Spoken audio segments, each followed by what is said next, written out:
Got a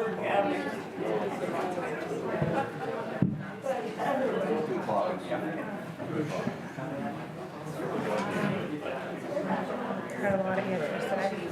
Did we? I should get the spreadsheet in here, my email soon. Hey, how are you? Hey, Sharon.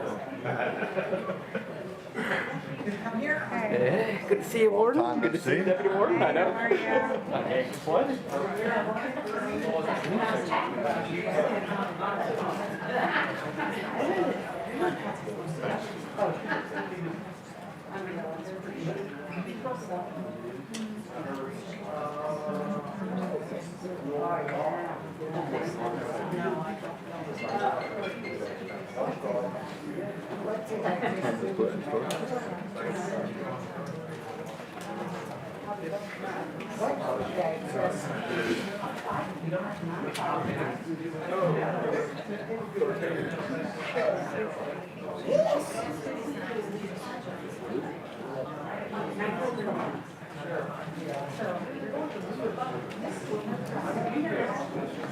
How are you, sir?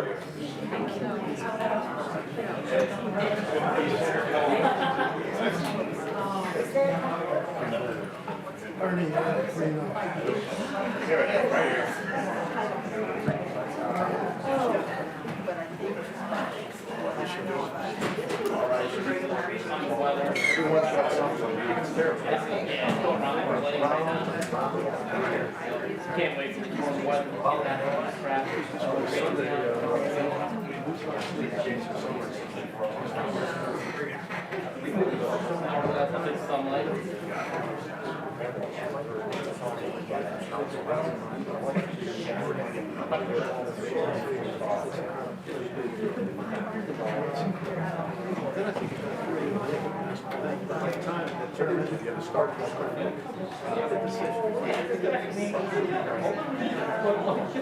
Can't do it. Can't do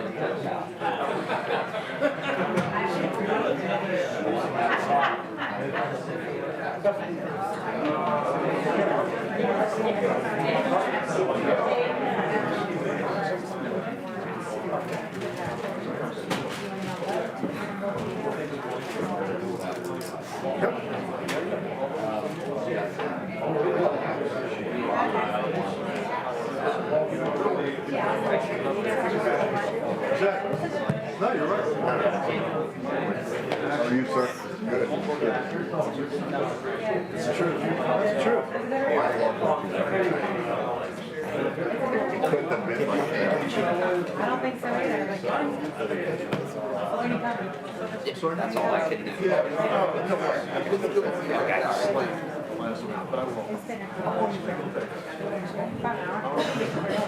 I still did get on. We're closer.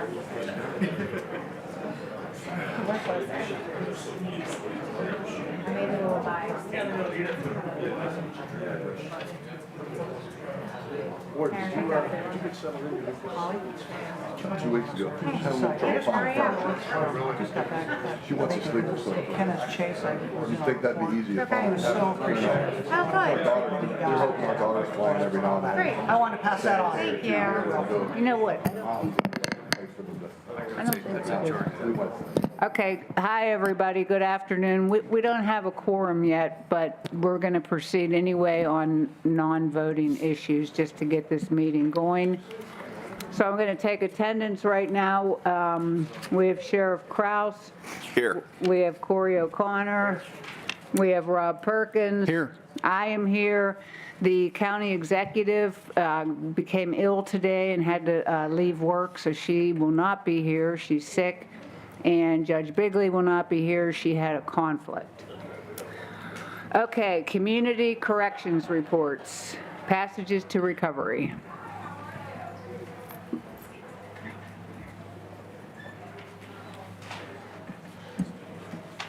Good evening, Board. Greg Price, Director of Operations, PRICE. For the month reporting of February, we had 2 revocations, 3 escapes. 1 COVID case for residents, 0 hospital runs via the EMS, no use of force, no SI or HI concerns, and our current count is 26 Thank residents. you. Any questions? questions? Thank you. Thank you very much. Absolutely. Renewal.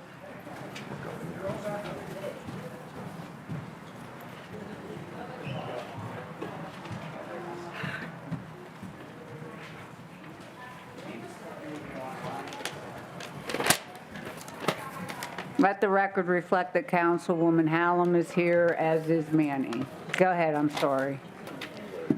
Good afternoon, everyone. Darren Hood, HOOD, Director of Reentry Services with Renewal Incorporated. Our current program numbers in work release are at 82, inpatient 34, giving us a total of 116. We have 28 males inpatient, 6 females inpatient. We had 69 reentrants exit the program, 37 successful, 16 escapes, 16 program revocations. Some were pulled out by court orders, and others returned for behavioral issues. We had 0 deaths, 0 overdoses, 0 non-fatal overdoses, 0 use of force, 0 self-harm incidents, 0 suicide attempts. The number of times emergency medical services were called and reported to either building for county reentrants since the last Jail Oversight Board meeting was 3. EMS were called for the following conditions: once for nausea and vomiting, and 2 times for chest pains.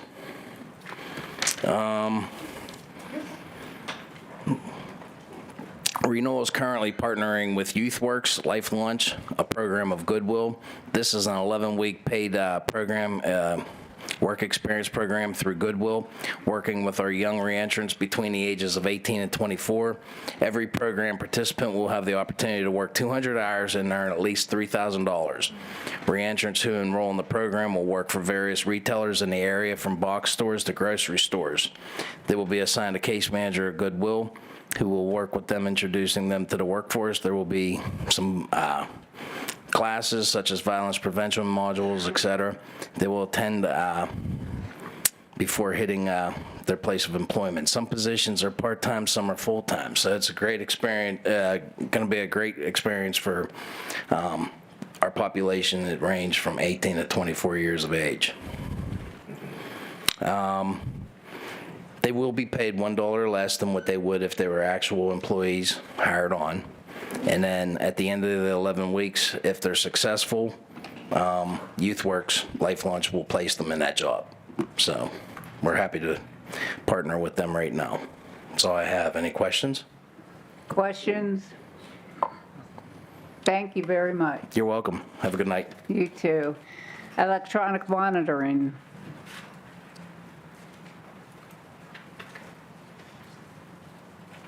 Thank you.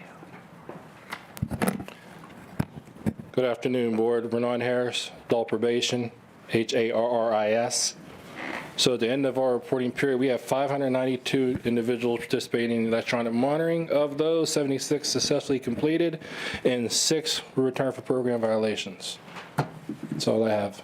Any questions? Questions, Ms. Hallam? Hi, yeah, I just have one. Somebody had recently brought up to me, I had talked about how you guys said you won't like revoke people who can't afford the electronic monitoring, but something that I never thought of before that got brought up was the actual phone service, like you need a landline phone service. And I was wondering if you guys specifically partner with any organizations, phone providers that do low-cost landlines for people on electronic monitoring. We do, and that is inaccurate. We have wireless electronic monitoring where there is no link, because a lot of people do not have landlines. Right. So we can do wireless. That's a conversation between the judges and the courts. If somebody does not have that ability to do a landline, we can do wireless, yes. Great, and is that something that they need to set up ahead of time before the person is approved to come home, or is that just Yes. something? Okay, and who do they do that with? Do they contact electronic They monitoring? would contact the manager, Steve Eswine. Thank you so much. You're welcome. Any other questions? Thank you. Okay, 3 people signed up for public comment on board action. The only action is a motion regarding ACJ establishing a comprehensive language access plan. So I'm going to call your name. If you want to speak on the language access plan, then please come up. If not, you'll wait till the next public comment session. Marion Damon. Do you want to speak on the language access? I'm here. Hold on. Yeah, okay. Your foot.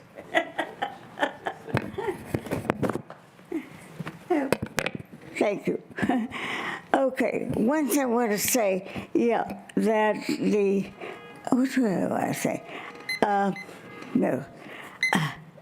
The reports that we get outside before we come in, they've changed tremendously since we have a new department. This is for Can you hear public me? comment on action. I'm sorry, what? This time right now is for public comment only on the comprehensive language access plan. Do you wish to speak on that issue? Only on that. Okay, then I'm not commenting because I'm commenting on what's going on. But okay, if you want.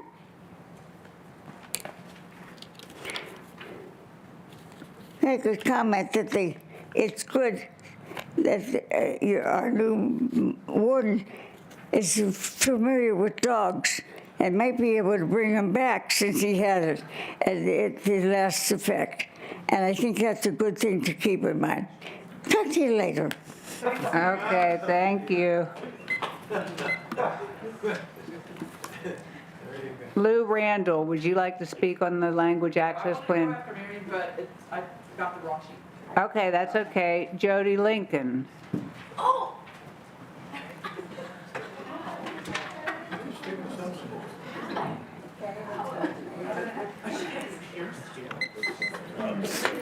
Skill issue. Whew. Hi, Jody Lincoln, J-O-D-I. I'm commenting in support of the proposal to push the jail to create a comprehensive language access plan. As an affordable housing professional, language access plans are an important part of my work and is crucial to meeting fair housing guidelines and making housing accessible to all. The same principles apply in a carceral setting as well. Language access is about placing value on understanding a person's culture and how that person interacts with the world and understands concepts. Providing language access shows respect for a person's language, culture, and experience.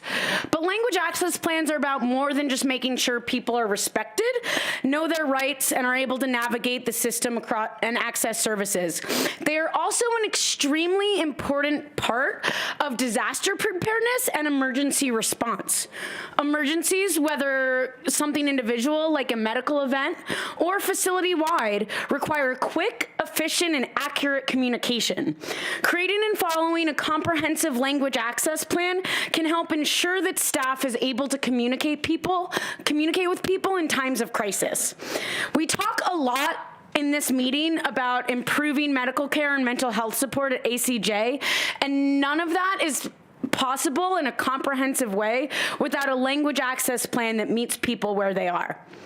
Language access plans are also an extremely important part in the context of PREA. Per the Vera Institute of Justice's 2020 PREA Language Access Guidelines, which is a great resource that I recommend the jail utilize. They say, although people who are limited English proficiency may have a working knowledge of English, that knowledge likely does not include concepts and words related to sexual victimization or trauma. Because these concepts and issues exist outside the context of normal conversations they may have had or learned in their lives, it is critical that services be delivered in the language of their origin. When a person has experienced trauma or is in crisis, it can be particularly difficult to convey information in the person's non-native language or for them to understand it. I think that applies, not just in the PREA context, but in many of the high-stress situations that people might be encountering in the jail, like medical emergencies. A good language access plan is an easy way to respect people's civil rights, treat them with dignity, and promote safety and well-being. While these are often big asks in correctional facilities in general, this can be a low-hanging fruit. Thank you. Thank you.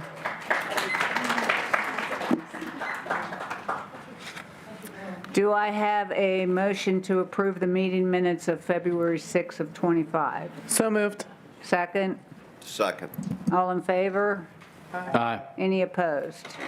Motion carries. Old business. First, updates from the Employee Welfare Committee. I will give an update on that committee. We had a meeting with the warden and many members of jail administration, and one really positive thing to report from that meeting is that the jail is going to start, I'm going to call it a crisis peer support system. That might not necessarily be the official name, but it's going to be a confidential group of employees.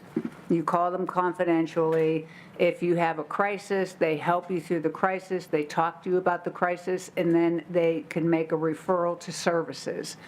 So what's very good about it is that you're talking, it's a peer group, right? It's like a AA group or a veterans group or a police support group. When you make the call to these people, they're people who understand what you go through every day in your work life, and it's not some stranger who you have to explain what you've been experiencing. So we're really happy about that. The Employee Welfare Committee really supports that and think it's going to be a great thing. We also discussed working on a process, which I'm going to pursue, wherein the warden can approve family hospital visits rather than having to get a court order. So right now, when somebody's in the hospital and they're guarded by sheriffs, if there's an emergency or they're in bad shape and they want to see their family, you have to go get a court order, which obviously takes time. So we're going to work on allowing the warden to approve a visit like that.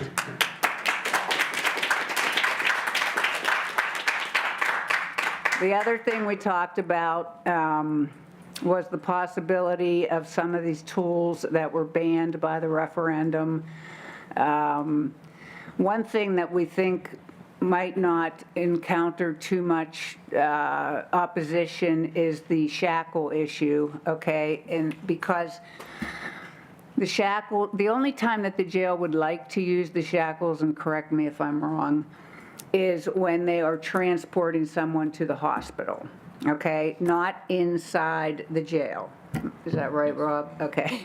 So what happens right now is a sheriff's van, the sheriff picks up the inmate and 2 COs get on the van, they go to the visit, the sheriff's van leaves, they can't have any shackles on while they're at the emergency room, while they're in the hospital because of this referendum ban. Therefore, it requires 2 COs. Instead of, it could only be 1 if they were shackled, which I'd like to remind everybody that let me take that back, a part of the reason that we have lockdowns is because of a staff shortage. And the jail makes, and correct me if I'm wrong, at least 3 scheduled doctor, hospital, et cetera, visits per day, and there's oftentimes up to 10 unscheduled. So if you have 10 unscheduled, that's 20 COs who have to leave the jail and go sit with this person, and you have to have 2 per person because there's no shackles.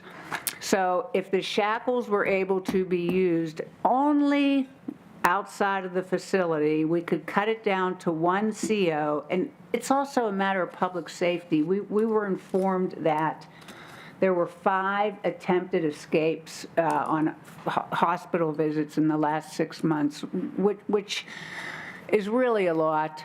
And obviously, we don't want members of the public to get hurt or anybody else to get hurt. So that's what we're thinking about at this time. Rob, do you want to comment on any of that? I think you covered it. Yeah, I mean, and just so everybody knows, when the sheriff, ultimately, when they go to the emergency room or they go to the hospital, once they are admitted to the hospital, the sheriff takes over, and then they immediately put shackles on. So when the sheriffs come to transport any inmate to court, the shackles go on. So the minute that the inmates leave the jail in the custody of the sheriff, they have leg shackles on.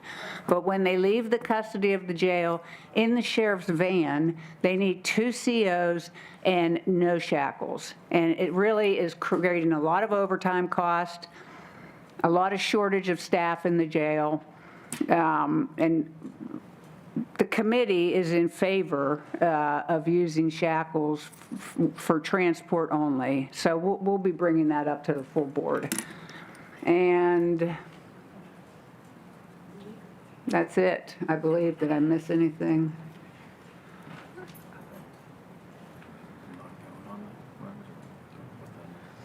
Oh. I mean, another option would be to just have the sheriffs transport them, but I think that might be a manpower issue. That would be a huge, immense conversation to have. I recognize that. So maybe that would be a long-term solution. I don't know, but something we could talk about and work towards. But that would be the best thing that would happen, but I understand that there's personnel and budgetary issues involved in that on your end. Yes, Ms. Hallam? I didn't have Okay. Okay. All right, Incarcerate Welfare Committee report. Want to start?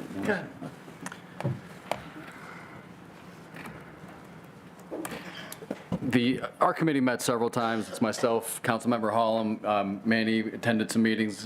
The Controller's Office and Encore were also involved.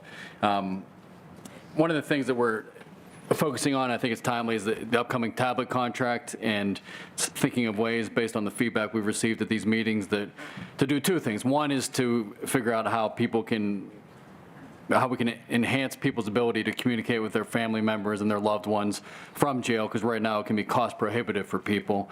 And the related goal is to reduce the cost to the extent we possibly can, and there's a federal rule that hopefully will come into effect soon that will help achieve that goal. So that's our subcommittee on behalf of the board communicated some of the board's priorities and goals for that contract. It was a fruitful conversation. I know that the jail administration shares the same goals as us, so we'll see what happens with that. I believe that that's going to be something we'll be discussing in the next few months, and we can receive reports on that as well. We talked about the language access issue. We all 100% agree that we want to have fair and improved language access for people who are, may be hard of hearing or speak English as a second language or don't speak English at all.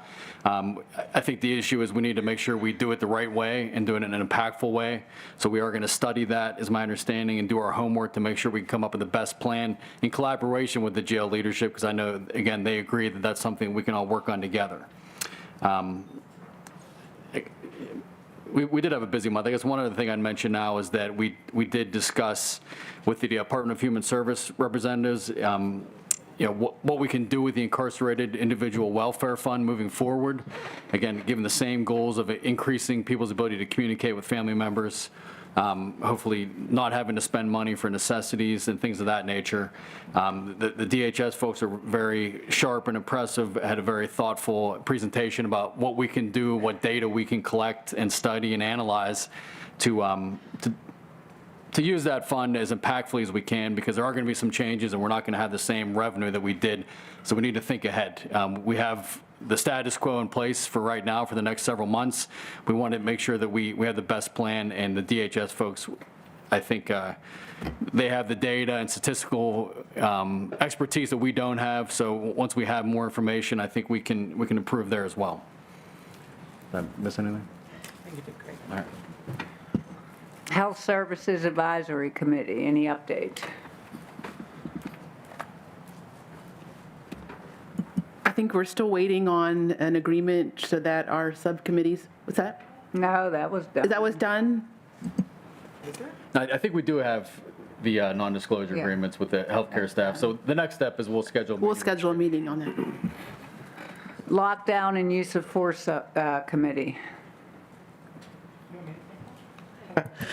So we met this month to talk about a list of questions that we want to send over to the administration, because I know, Your Honor, we talked about not having really detailed questions about use of force and lockdowns in this meeting so that we could get answers and present back.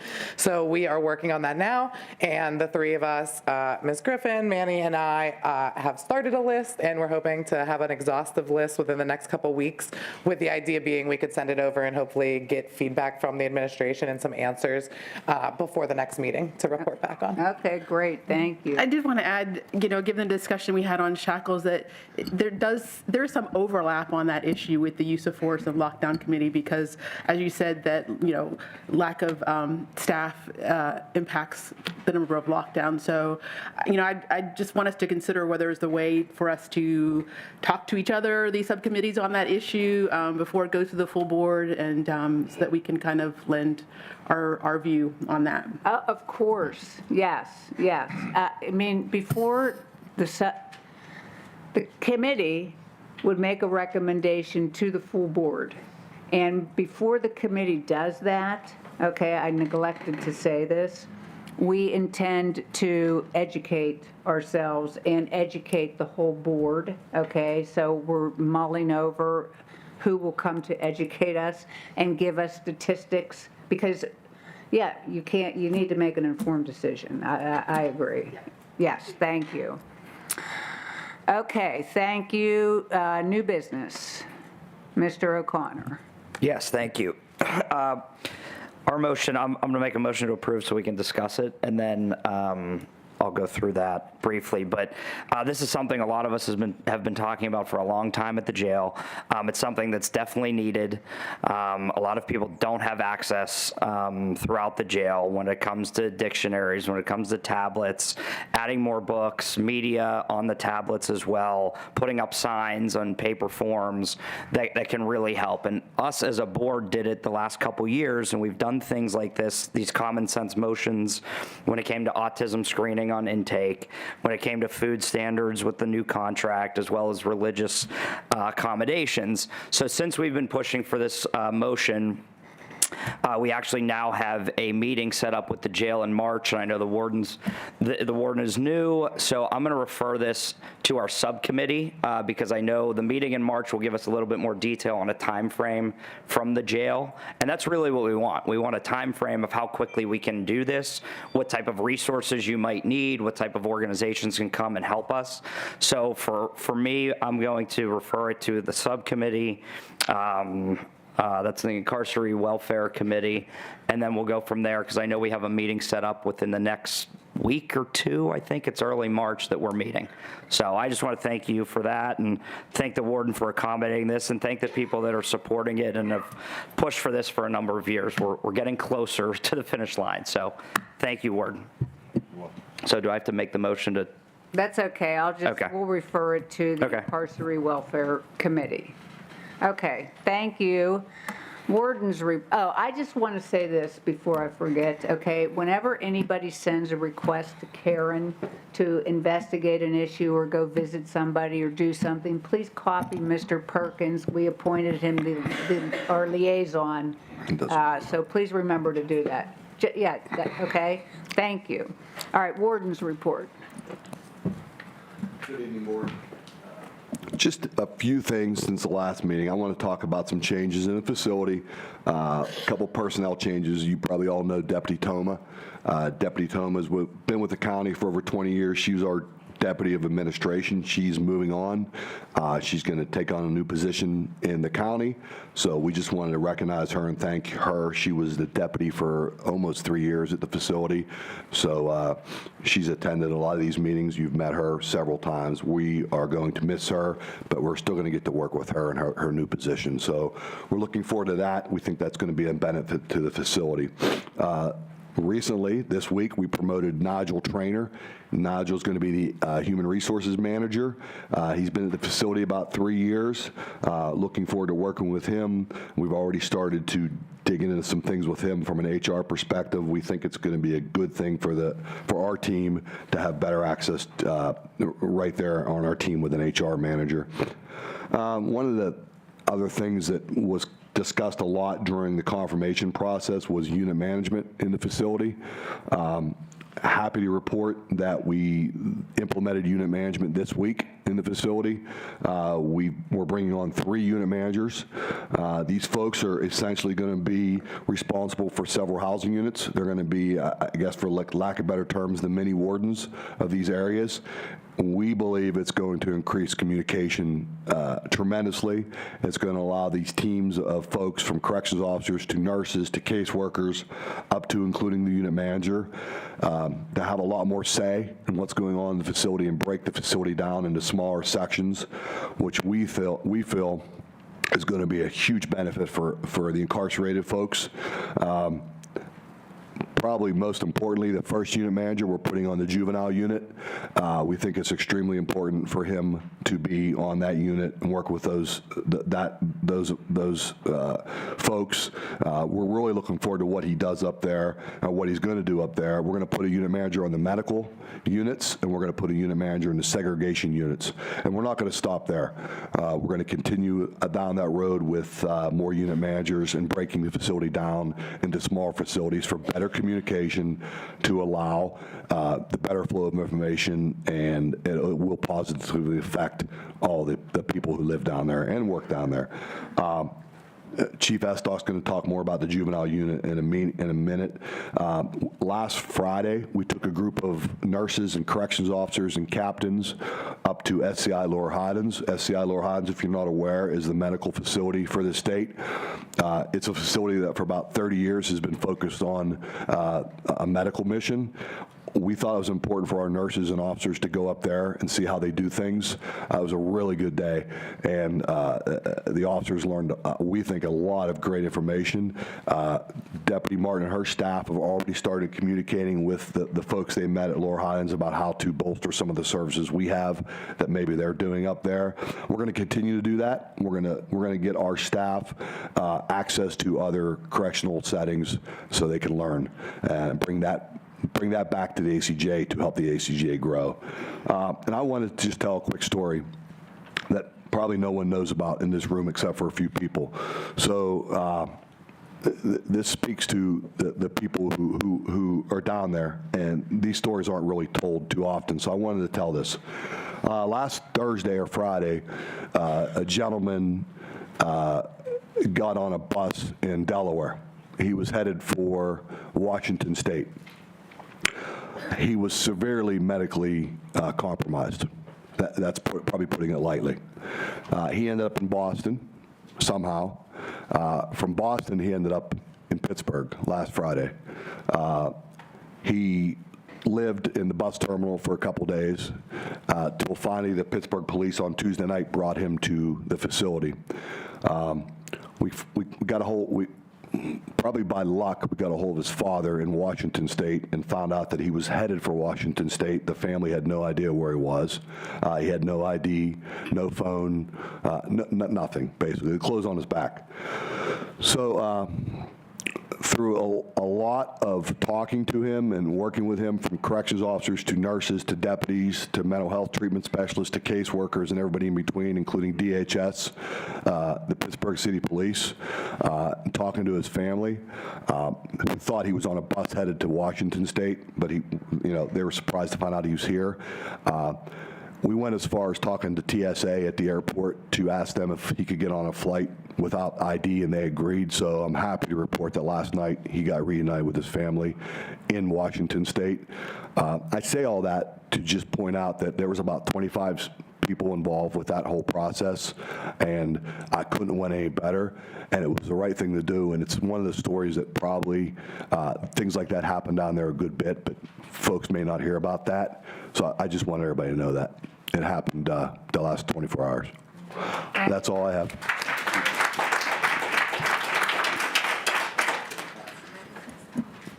pass it on to Chief Estok. Good afternoon, Board. I'm here to talk about the juvenile unit. I'm really excited. Unit Manager Roundtree will be taking over that unit. I've worked with him for over 10 years. He's a really great guy, and he understands the mission that he's responsible for moving forward. Juveniles, in my recent background, they were kids. They're 14 years old, 15 years old, and so on. We treated them like kids in the state facilities. Oftentimes today, we treat them as adults.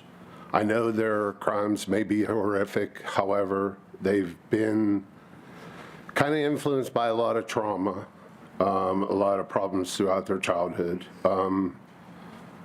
It's kind of I really take this personal. I think it's really important to note that these kids do have that trauma in their background, and what we're going to do in moving forward is we're going to attempt to treat that trauma, treat the juveniles inside the Allegheny County Jail as juveniles. It's funny because you talk to a juvenile on those units and you can see they're kids. When they get into big fights or stuff like that, we often punish them like they're adults. Most of the time they're sorry almost immediately after the incident happens. It's important for us to understand that they are going to be impulsive, they are going to react that way, and to treating them accordingly. The unit manager on the unit's also going to take care of misconduct hearings and things like that on the unit. We're not shooting for 30 days. We're not shooting for 10 days. 2 to 3 days, maybe. We'll get those people, those juveniles out of that area and kind of work with them. We talk to education. Education does a completely different proactive approach to discipline in there. We're going to use that approach as opposed to the approach that we often use in corrections. We're going to change the color of the housing units. We're going to make that so it doesn't look so much like a jail. We're going to allow bedding to go into that housing unit, carpets on the floor, and kind of evolve that. We've seen about the game systems. We're going to move ahead with the game systems for them to have some recreation time. We're going to organize their activities day to day. We're going to take a bunch of staff, put them in there, make sure it's interactive with the juveniles that are on that unit. I think we owe it to everyone to do the right thing when we have these juveniles. Like I said, they may have done horrific things, but they deserve better, and I think we're going to move towards that better. So.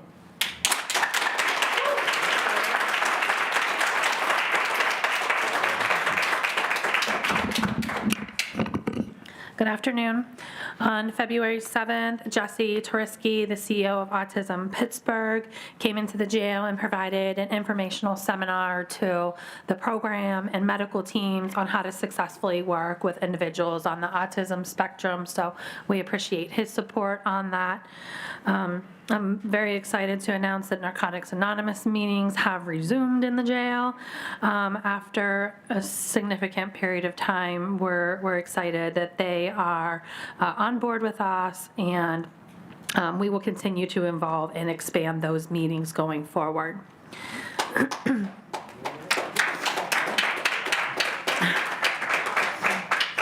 Yesterday, in collaboration with community providers, the jail resumed voter education efforts. Incarcerated voters will be provided with the opportunity to vote in the upcoming special election on March 25th. All of our educational efforts around voting will continue in the coming months in preparation for the primary election. Sadly, I have to announce that we'll be saying goodbye to Reverend Dr. Howe, who's been called to serve elsewhere. Sadly, we're going to miss her, obviously. She's a big part of our team.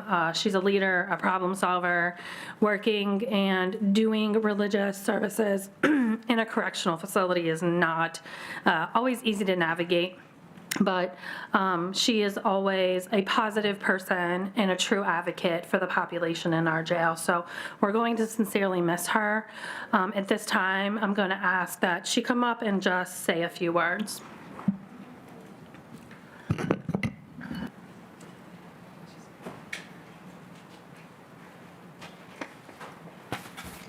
I actually have more like a page than a few words, if that's okay. Sorry, occupational hazard. This was an extremely difficult decision for me. The short story is that I'm being called back out into the community to lead a congregation on the outside. And I do want to alleviate any concerns there might be about the chaplaincy department's function during the transition. I am not the only chaplain in the building. There are 7 other chaplains on staff, an operations coordinator, and a battalion of volunteers who make chaplaincy tick. I spent a lot of time over my years there developing a really great team and overhauling procedures to make that department a well-oiled machine. So I am confident that they will weather that just fine. For those who are interested, chaplaincy services are contracted and are provided by the Foundation of Hope. We are not county employees, we are contracted in. So the county and ACJ administration are not responsible for hiring my replacement. Please go easy on your questions to poor Deputy Clark and Warden Wingard and others about that. That is out of their hands for the most part. But I can assure you that Foundation of Hope is already actively searching for my replacement. That job posting is live on Indeed and should show up on our website soon. So if anybody here, anybody watching is qualified and interested, you can connect with Foundation of Hope for that information. I also want to make sure that it's clear I'm not leaving for negative reasons, as we are in this environment of trying to share the positive things that are happening and the good change that's moving forward. The first time I came and spoke at one of these meetings, I mentioned that I was a volunteer with Foundation of Hope long before I came on staff, and I plan on continuing to come into the ACJ as a volunteer even after my last day on staff.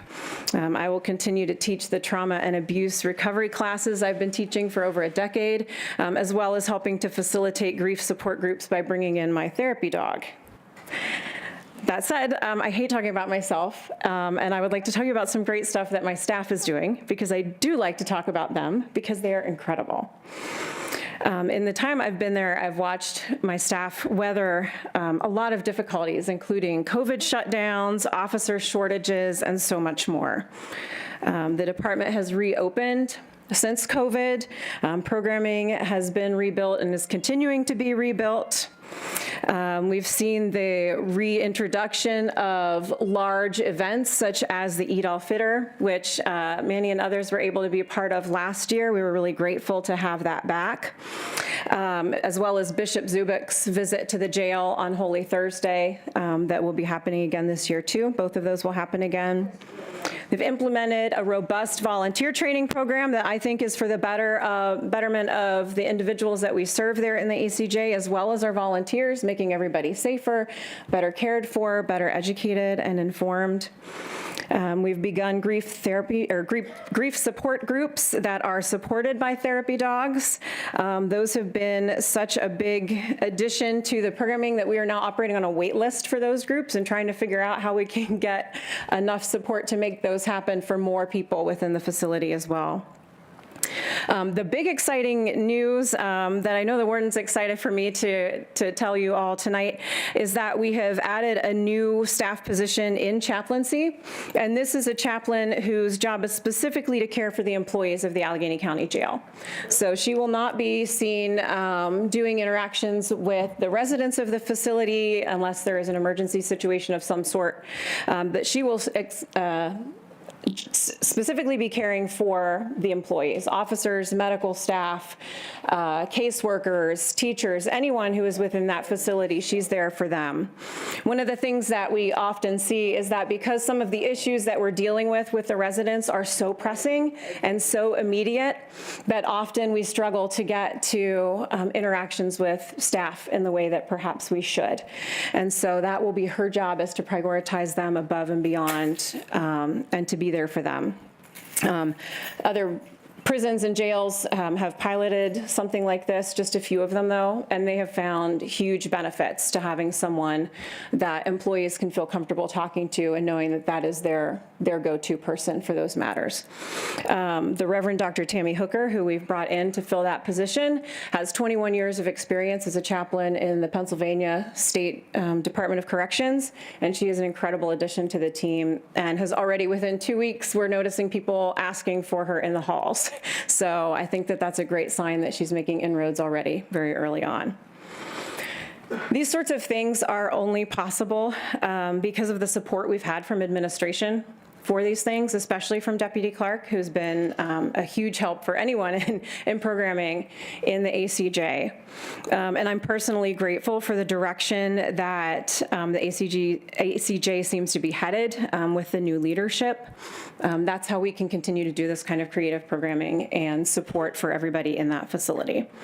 I have kept walking into the ACJ for over a decade now because I believe that every single person in that building has great value and has a unique and special place in the world. I believe that to be true of the employees.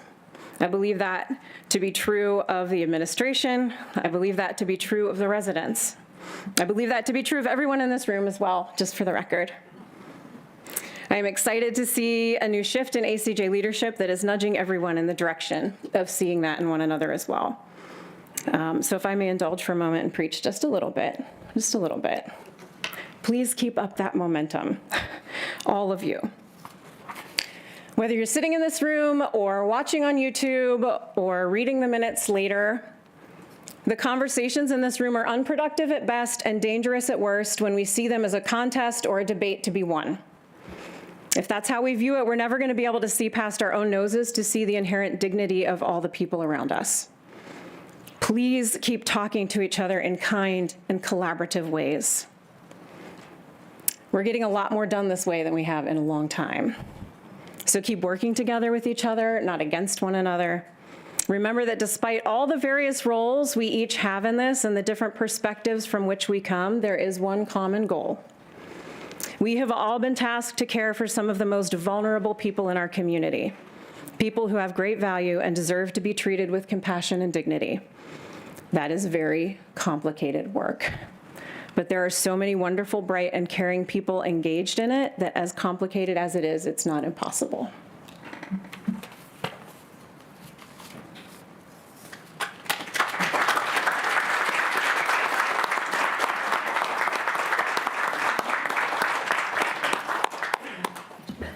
That concludes our report, Your Honor. Thank you very much. How about all this positive news? We've had at least 4 applauses from the audience, which is unheard of, okay? So, like, things are getting better. It's an exciting day. Okay. Public comment on general matters. Peter Macaretta.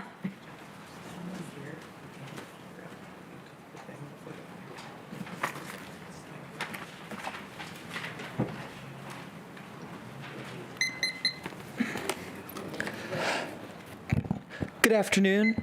My name is Peter Macaretta. I'm a law student at the University of Pittsburgh, and I'm honored today to be joined by members of Allegheny County's trans and legal communities. On his first day in office, the president signed an executive order to move transgender federal prisoners to facilities that do not match their gender. Such an act endangers every incarcerated person affected, subjecting them to severe sexual violence. Fortunately, this transphobic executive order has been enjoined by a federal court, but this is not the first attack against the trans community, and it certainly will not be the last. In legislatures and courthouses, online, and in the media, we know that these transphobic attacks will continue. We are here today to show that the LGBTQ community is organized. We will not stand by as our rights are threatened.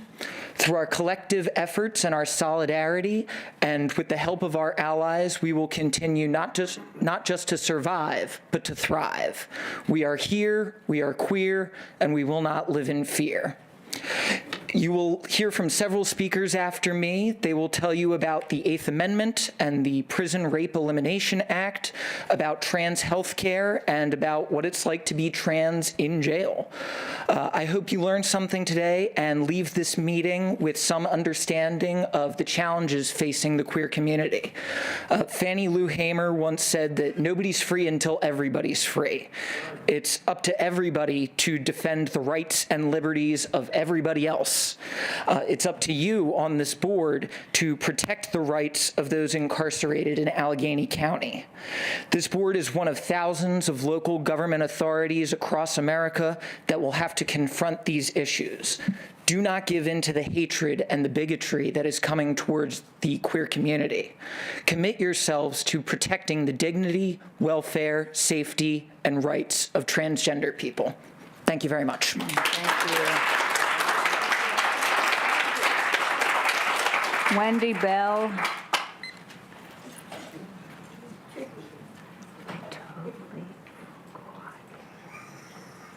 Okay, I mean,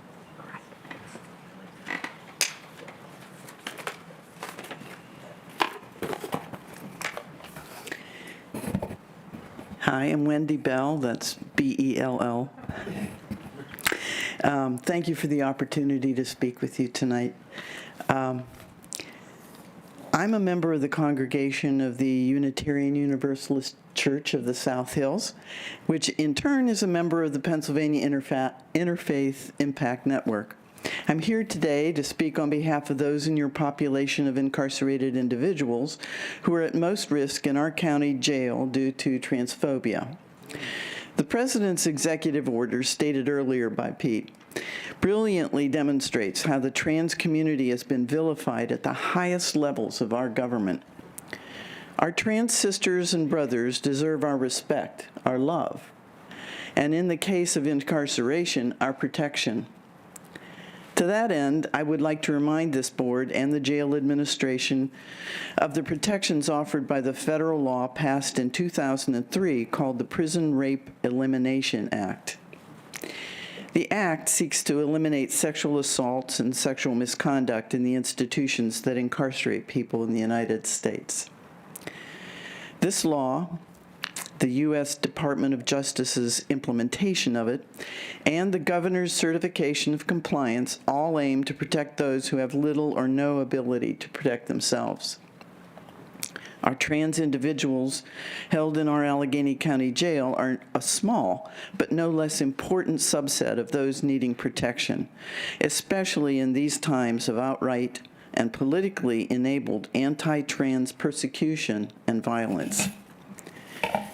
The Allegheny County Jail's website cites this law and asserts the following, quote, "The Allegheny County Bureau of Corrections has a zero-tolerance policy for sexual abuse," unquote. I urge the board and the jail administration to go beyond the words and actually, in practice, uphold the law and the moral high ground in appropriate gender-identified housing assignments, healthcare management, and protection of this vulnerable population. Thank you so much. Thank you.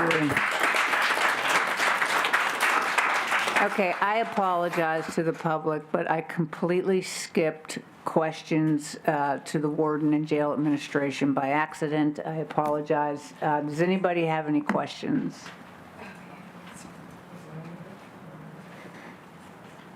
I had, oh, go ahead. Go ahead. I just had one about the changes to the juvenile. How do you measure success? Like, what would success look like for you? Is it fewer fights? Is it something else? What does that look like?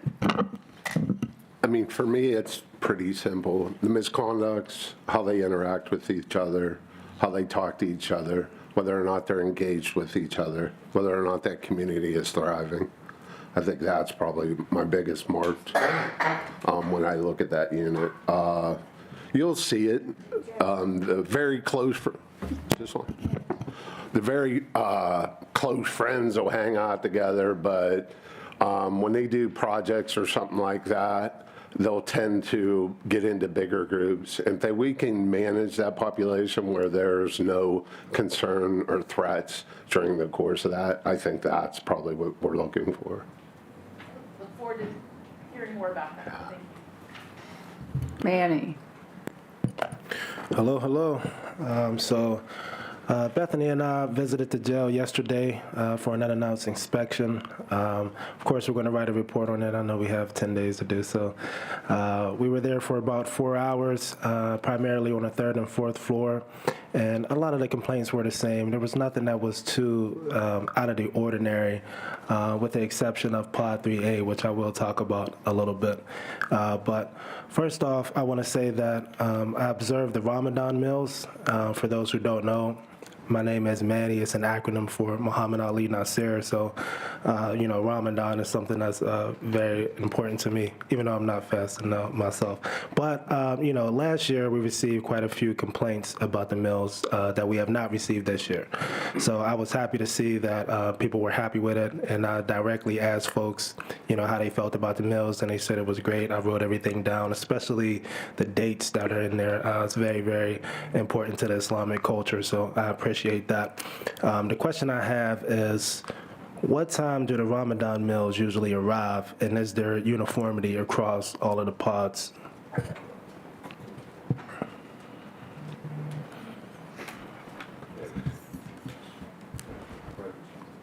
It's a mixture.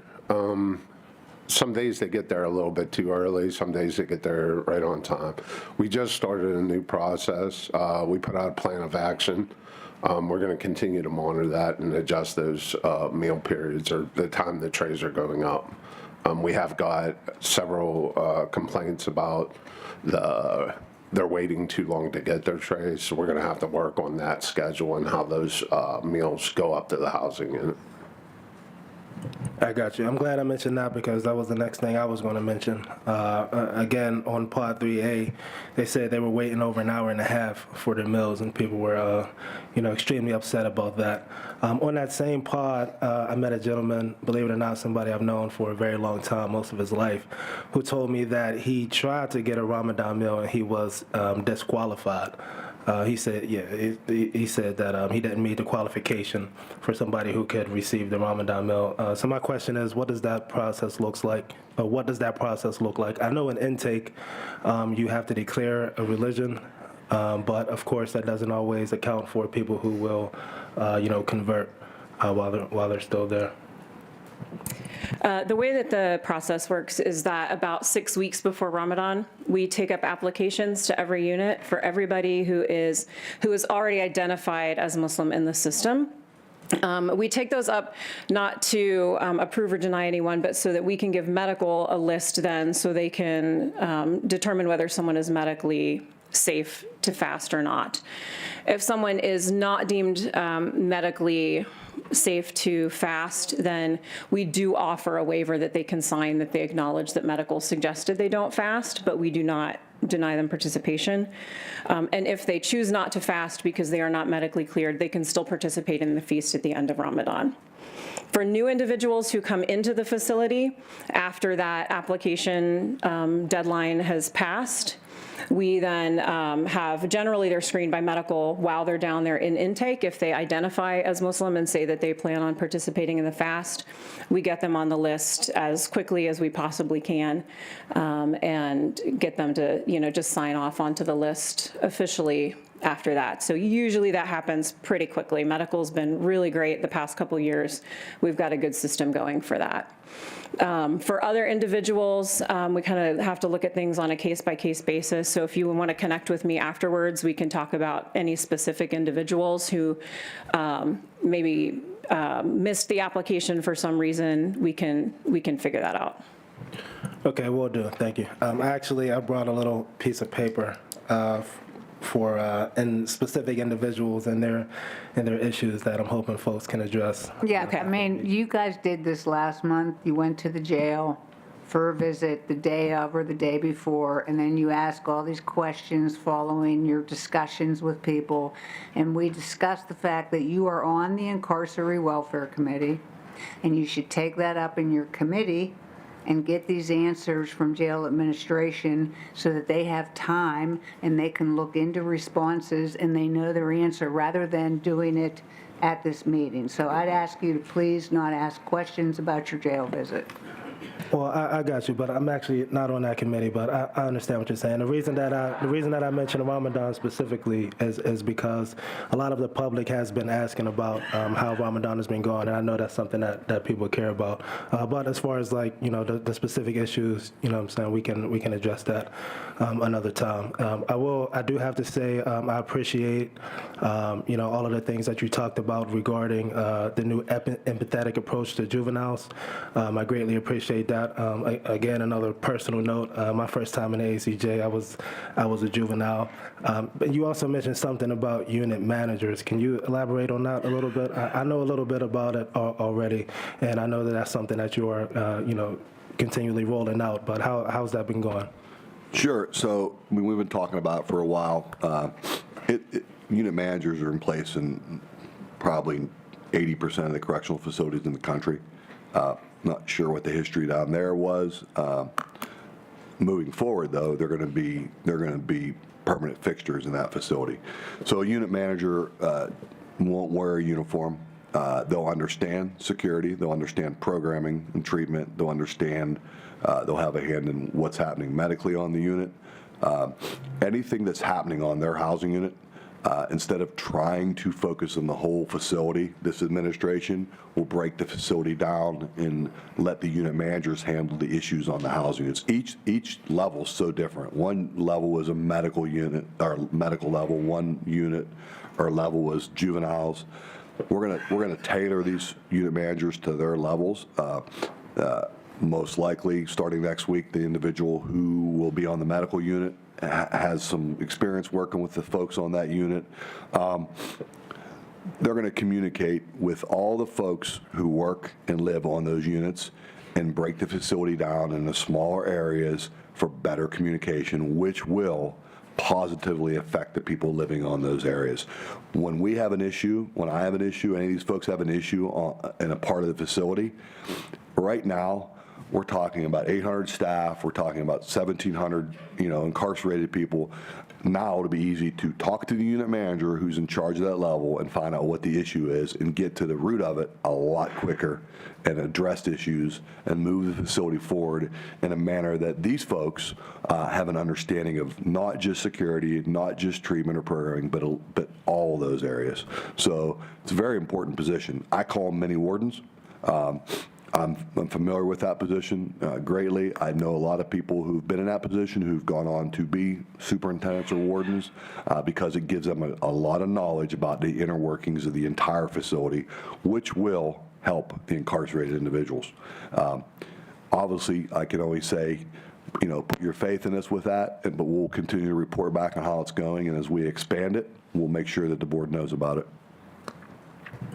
Thank you. I appreciate that. That's pretty much it. The rest of what I was going to say is related to my visit, but I'll be respectful of the judge, and you will hear about it in my report. Thank you. Bethany. Thanks, Judge. I have a couple things. Okay, so first I want to ask just a couple questions about things that were said in the various reports. So, Warden, you mentioned that the unit managers won't be in a uniform. What will they wear? They're going to probably wear khaki pants and a golf shirt with their name on it, things like that. What I consider a more approachable attire. I agree. Thank you. The next thing is Chief Deputy Estock. When you mentioned that about juveniles who are getting misconducts and getting them out of that area. So in the past we've seen, I know I brought this issue up to you before too, but when you mentioned that, I was just curious because in the past they were put in that bubble area. Is there going to be another pod for them to go on? Is it another level? Can you just explain what you mean when misconducts will be moved? We're going to move them from 7 Echo down to 6F. Cool. There are 3 separate areas that have actual program areas in that unit as well. When they go to the RHU, depending on the level of seriousness, I think and we're still kind of talking about it. We'll probably just move them upstairs, give them a timeout, and then go back and talk to them and find out what happened. And then hopefully it'll be like a reunification between them, so we can kind of move on from there. Okay, and then will those folks be getting expanded? So all of the kids are going to go on to 7F, is my understanding, right? 6F. Sorry, 6F. All of the kids are going to go on to 6F. They're going to be moved from where they are now.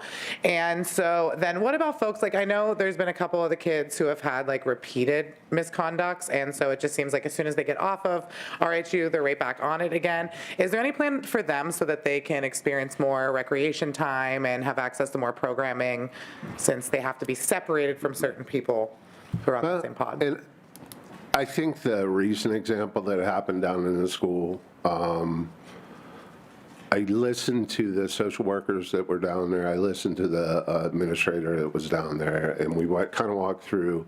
I asked them what their process is, how they kind of get back to their normal. Through talking with them, they brought up some great ideas. I even talked to the person that was, I won't say victim, but the person that was involved with that. And she told me that, look, I'm okay with him coming back down. I think that's where we need to go with it. It doesn't, I think there's a lot of good things that happen whenever you do that. It starts to grow respect, and I think you start to eliminate some of those repeat offenses. Just through communication. They know we're listening. I think that helps. I do too. Yeah, I appreciate that a lot. Okay, not to talk about our visit at all, but I just want to give some props while it is still timely, because Captain Gross is who escorted us around this time, and he was awesome. He answered all of our questions. There was a couple things like the TV on Pod 3D has been broken for months, and there's a fan on 8E that, which is RHU, that they feel is very loud and disruptive, and like things like that. He just listened and wrote it down and made sure that it was things he was going to address himself, because he was like, oh, I can handle that. I know this area. And so I just wanted to make sure that I gave credit where credit's due to him, because it was just a very pleasant escort, which, as you guys all know, doesn't always happen for us. The one thing I will say is they are still writing down the names of everybody we talked to. Please stop that. We have talked about this many times. It's in the statute, out of the watch of the warden and their agents. So please tell everyone to stop doing that. But I told him, even when I brought it up to him, I don't blame you. I know you're being told to do this, but yeah, please stop telling everyone to do that. Thank you. Okay, the next thing is about food in the kitchen. I was wondering if anyone could speak to like some kind of quality control procedures before the food goes out. I know almost every time I go, I see something wrong with food, whether it's stale bread. Yesterday it bounced on the ground when he threw it on the ground. Or, just kind of not food that you would want a person to eat type of thing. So I'm just wondering if someone could speak to what those quality control procedures are before a meal actually gets taken upstairs. Who checks it? So there are managers that work in the kitchen who oversee the food preparation and take a look at those meals before they go upstairs. I can have a discussion with our food service provider and ask them to, tighten that up and make sure that it's happening at the rate that it's supposed to, and that they're following through on their end, giving an eye on those trays before they go upstairs. That would be awesome. I think something like that seems simple. I hope it really is. I think that would go a long way. The next thing is more of a suggestion. We get calls and messages all the time, complaints specifically about tablets, but I don't want to get into the whole tablet issues, what all the contracts say, but just a suggestion that folks had asked us is that when someone leaves the jail, if they could take their tablet with them so that COs on the pod, when someone leaves, aren't like hoarding them. Got multiple reports about like when somebody leaves the pod, when someone leaves the jail, that the COs have them on the pod. And then when new people are coming in, for example, I talked to somebody who had been in the jail for 6 days and on the intake pod and hadn't gotten a tablet. So the process, just so that you're aware of what the current process is, when when people get released, they turn in their tablet as they're, getting all their belongings and leaving. Those tablets then go down to the technicians on site who have to wipe it clean, repurpose it, charge it, get it ready for the next person. So yes, they are being turned in to officers, but there's nothing anyone can do with that tablet until it gets. It's dead until Right. it gets It's reset. useless until it gets reassigned. Understood. So, that is the process. Yes, the officers collect those, but they're collected and then at the end of the shift brought downstairs. Okay, yeah, I just didn't know if there was a more efficient process to get it to GTL to wipe it that would maybe make it faster. So I appreciate that information. Another thing is, what is the timeline for when we approve meeting minutes in this meeting? I know we're always a month behind because like today we just approved February. How long does it take for the meeting minutes once approved to get on the tablets? Because I know as of today that January still weren't on the tablet. As of when? No, definitely not. They were not on there last night. I had somebody check this morning. They were not on there this morning. We'll ensure that they get Yeah, posted. I saw there was like a bulk update from January for like October through December. I, saw the message that comes through, but just wondered, it should be a day, you're saying? Should be, yeah. So like February should be on there tomorrow? Yeah. Okay, all right, appreciate it. Another question is about folks who have family in other countries. What are the capabilities from the jail to call loved ones who are not in the United States? Honestly, I'm going to have to find that out for you. I think that there are some limitations associated with that because I know that we've used our video complex to try to facilitate that before, but I would have to dive into that and get back to you. Okay, and if someone in the meantime has like family that they want to contact, who should they reach out to? They can reach out to their caseworker. Okay. Or you, can I send you an email? Okay, thank you. Caseworker, all right, thank you. Another thing that I've heard from some family members lately is about the days of visits, and I know we brought it up in meetings past, and I was just wondering if there's any progress on, I'm on pod 1A, our visiting day is X day at this time. Could we also have a second day that's available for people to work around their work schedules and their availability? Or is it always going to be one pod, one day, one time for visits? It's on our list. Okay. There are a lot of logistics going into that, a lot of different housing units and housing pods. It is definitely on our list to kind of get more availability for the visits. And is that something that if we could magically solve staffing issues, is that like a barrier to it, is having enough staff to facilitate? Right now, it's not. It's about us sitting down, looking at it, tackling the problem and moving ahead. I don't know. It may be that. It may be a staffing issue, but we just haven't got there yet. Okay. And then this maybe is related as well, but another question about like who gets contact visits. So I know that we had talked before about it being certain categories of workers, but not pod workers. So I was wondering if there's any update on a plan to expand it to all workers. So I do have a proposed plan to expand contact visits. However, yes, staffing is a challenge to that. The warden and I have had discussions about the expansion of contact visits. It's definitely something that we think is beneficial for our population, particularly the juvenile population, for instance. We are looking at staffing to see if that can be accommodated now, or if not, it is on the top of my radar for as soon as we can to implement that. Awesome. And then I really, really do appreciate that. I know we've been talking about that for a long time. That would be awesome. And then is that also the same? Like I know certain classes you get contact visits. Like I think with your GED you get one, but what about parenting classes? Yes. So we have program pods, which is primarily most of level 2. That encompasses our workers. It encompasses people who are in our reentry, our hope pods. And once a month, once a week, so every Saturday morning is contact visits. Different groups are designated for the first, second, third, fourth Saturday of the month. And that is how contact visits are currently done. However, if I'm on 3A and I did a parenting group, no, I'm not going to currently get those contact visits. That is part of my expansion plan for contact visits. But currently, it's really focused on your level 2 program pods. Okay. But as long as it's in the works to expand it, especially the parenting classes, you know, like they're seeing videos in their classes of them having contact visits while not getting them themselves. And so I think that would go a long way, especially to that family reunification work. Regarding workers, is there such thing as a list of people who aren't allowed to be workers? Is there like a do not hire list for incarcerated people like there is for county workers? There is qualifications, there's criteria to be a worker. Okay.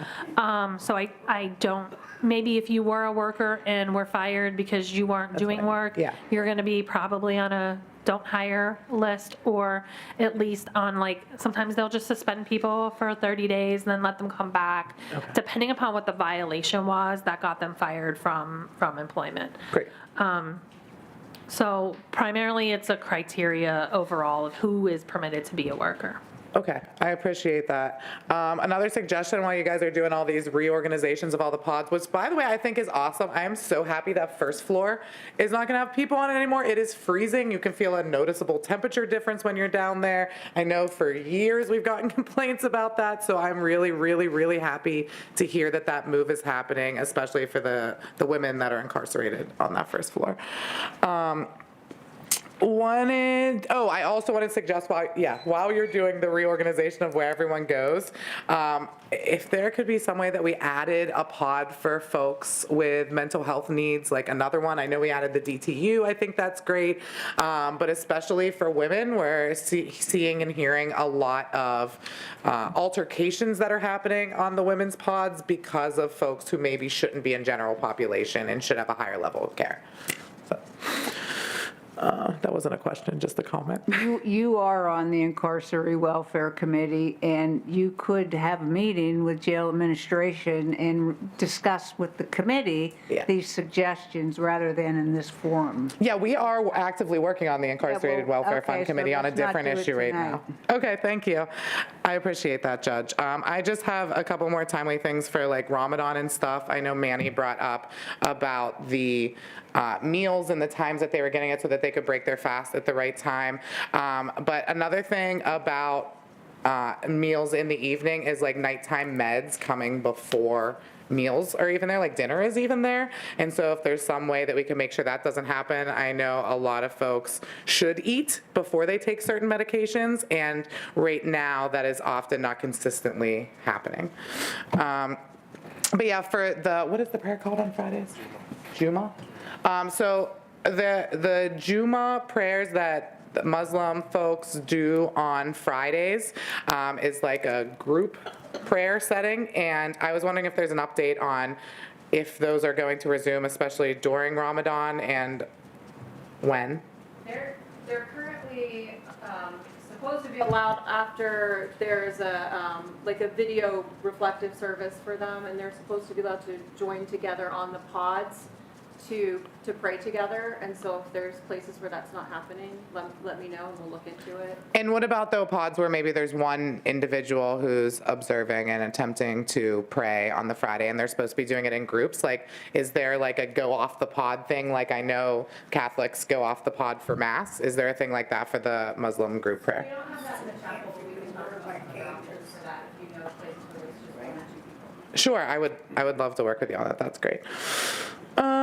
And then my only other thing about that is, and it kind of leads into my next question about commissary, is I was looking at commissary prices recently because we had gotten reports earlier this week that commissary prices went up. And I was wondering, is that like an inflation thing? How can prices go up in the middle of a contract? That is part of the contract, is that prices get reviewed and accounted for inflation and the cost that it is to the commissary provider. So yes, that was just this week. The commissary prices did increase. And how often can that happen? Like, could that happen every single week? No, I believe it happens once a year, but I will verify. Okay, that would be great to know. So does that mean that we can once a year renegotiate prices of the items too?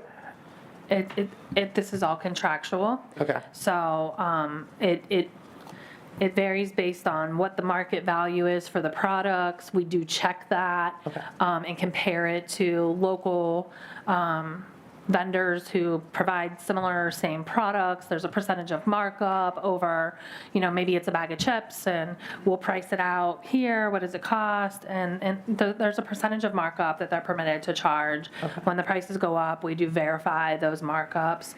But it is contractual. It's not random for sure. But I will verify the frequency. I believe it's once a year. Okay, yeah, I just remember talking about this like 5 years ago and talking about like the local market value of things. So there is a kind of negotiation that happens between you guys and the vendor. Correct. Awesome. If we could maybe just next time that's going to happen, get a heads up, because I know that a lot of folks were just really surprised by the increase in prices. We did put a message out on the tablet letting the population know in advance that there would be increases to the commissary prices. Okay. And then about that, I was looking at a lot of prices when I was trying to look at the differences between what they were and what they went up to. It looks like it's about 20-ish cents on every item, and it was almost all the items that I checked. But one of the things that really struck me was the price difference between rosary beads on commissary and Muslim prayer beads on commissary. It was like $4.55 versus $14.50, so it was like a big difference too, and I'm thinking, is there some rationale behind that, or could we maybe look for more equity in those prices? I can check with the commissary provider on that. It, again, depends on what it costs them to get those products. There's a certain percentage of markup that they're allowed, and that's it. But we can have a discussion to see if there's alternatives or... Like a lesser quality or something like that that's a more comparable price? Right. Okay. I just know that's a lot of money, like spending $15 on something. And then my last thing is about the dentist. I am just wondering if there is like a regular time the dentist comes, if there is it's an as needed basis, like can you sign up in advance, hey, I want a cleaning or some preventative dental maintenance? We have dental on site Monday through Friday, daylight hours. Every day? Every day. Oh, okay. Yep. And do you know if they have started doing fillings yet? I know that it has always historically, like everybody in the jail knows, if you have a cavity, you're going to get your tooth pulled instead of filled. So I'm pretty sure they do. I'll verify that with you. But they will not do complex things. You know what I mean? It's not going to be like a massive root canal, or it's not going to be like crowns and things like that. Okay. So yes, the prior things have been pulled before if it came down to a complication of you keeping that tooth or, not. But I mean, I can verify the fillings, but I'm pretty sure we do. Okay. Yeah, we have dental on site Monday through Friday. They do cleanings. They do sick calls every day. They see folks every day. So if you just want to see the dentist to make sure you can get a filling address so that you don't need a root canal, you can just sign up on your tablet, put in they a can put a sick sick call. call in for that. And do we know how long? I don't think I remember seeing like wait times in the warden's report for the dentist specifically. Do you know how much So of the a... sick calls are seen every day. I mean, they had 195 visits last month for dental sick calls. Awesome. Thank you very much. That's all I have. Anybody else? Okay, back to public comment. Lou Randall.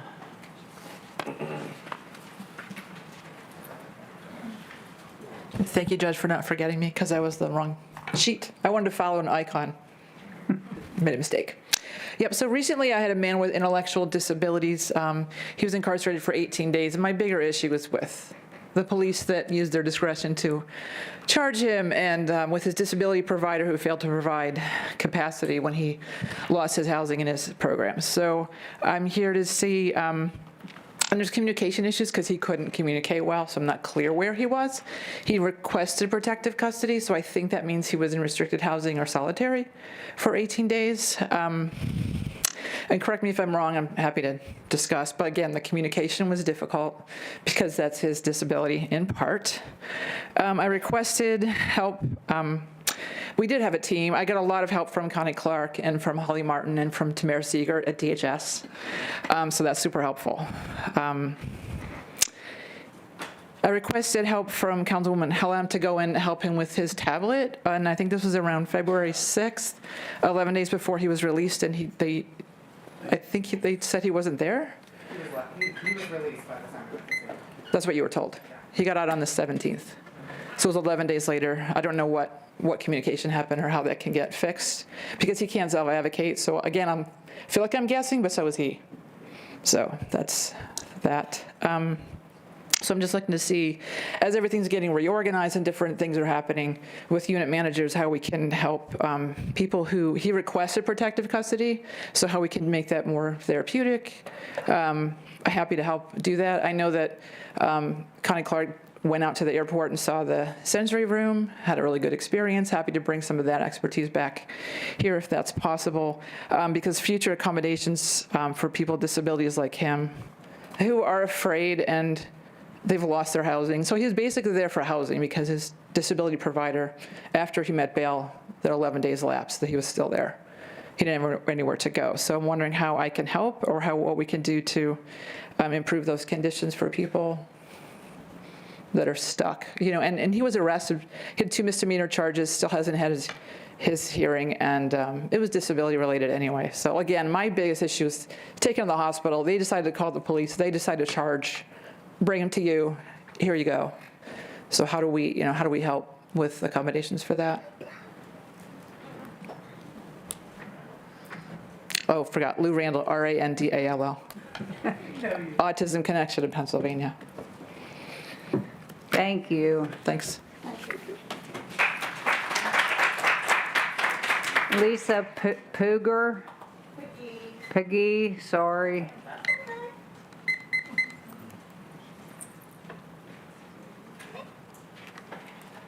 Good evening, everyone. My name is Lisa Pegues, Pegues, and I am the mother of a detained person in the Allegheny County Jail. First of all, I would like to say I commend everyone who was participated in changing the atmosphere of this meeting. It is much more pleasant than it has been in the past. Okay, my purpose for being here is that my son was incarcerated late 2022 and was released 11 months later after he was found to be not guilty due to video and DNA. During his stay, he was placed on indefinite restriction for visitation. He was rearrested January the 15th of 2025. I went down, like I was told on the website. They sent me the email. I tried to sign up for visits. Later found out he is still on indefinite restrictions from visitations. I'm glad you also talked about the tablets. He had a tablet and he was calling because that was the only source of communication. But I need to lay eyes on my son. I need to see that he's okay. I just need to see him. And I'm sure he needs to see me because I don't understand what possible benefit anyone can have by restricting a person from seeing someone who loves them. Absolutely. I just don't understand it. And that's why I'm here. Thank you.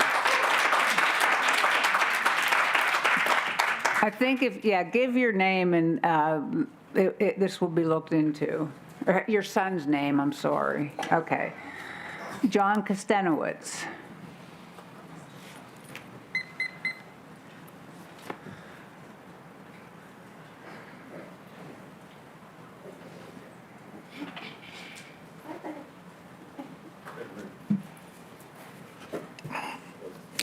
John Kenstowitz. It's Kenstowitz. Sorry. Okay. This thing fell off. I hope I'm not getting time deducted for that. Well, I think it's still working. So anyway, Kenstowicz. Building a consensus to reinstate the restraint chair. There have been numerous studies on the restraint chair. Besides limiting risk of injury and transporting residents, the National Institute of Health recognizes that the restraint chair has the advantage that the resident is seated in an upright position at eye level with medical and mental health staff. De-escalation techniques can be used to stabilize the resident from this position so a therapeutic relationship can be developed. clinical procedures such as vital signs being taken can occur to remedy an apparent medical crisis and stabilize the resident. As I have said at different times before, the Department of Justice recognizes, and I quote, "Do not underestimate culture. It drives everything." And quote, "The culture of the facility will be the determining factor of your warden's success." An opposing viewpoint will be describing the wrongful use of how the restraint chair has been abused for punishment. I suggest to you that the appropriate use of the restraint chair primarily depends on three important variables. One, the warden's success in working with the jail culture. Two, the philosophy of the warden regarding punitive versus corrective measures. And three, the collaboration that exists between healthcare staff and correctional officers. From what I'm hearing from frontline staff is that our new warden, Warden Trevor Wingard, is in the blocks daily, developing relationships with frontline staff, and is listening and is building consensus on the policies he wants to develop. He was chosen for his ideas on building more of a corrective and clinical setting, not a punitive setting. I believe he recognizes the value and the essential of team, where security and clinical staff communicate and work together, a setting very different from, if you remember, the fireworks we experienced with HSA Janet Bunce when she lasted only 4 months because of the innovative procedures she was trying to develop. I believe in democracy, and it is important that you hear the different sides of the argument of whether to bring back the restraint chair. I think if you sift through the arguments and you become aware of what national studies say about the restraint chair, you listen to what our frontline staff is saying, you realize that it is much more humane for a resident to be sitting in a chair, transported, instead of officers holding and carrying a resident, risking injury to the resident and to the officer. And you have confidence in our new warden to succeed in his new way of administrating. Time's up. Okay, well, I'm just about done anyway. Thank you. Joe Shaughnessy.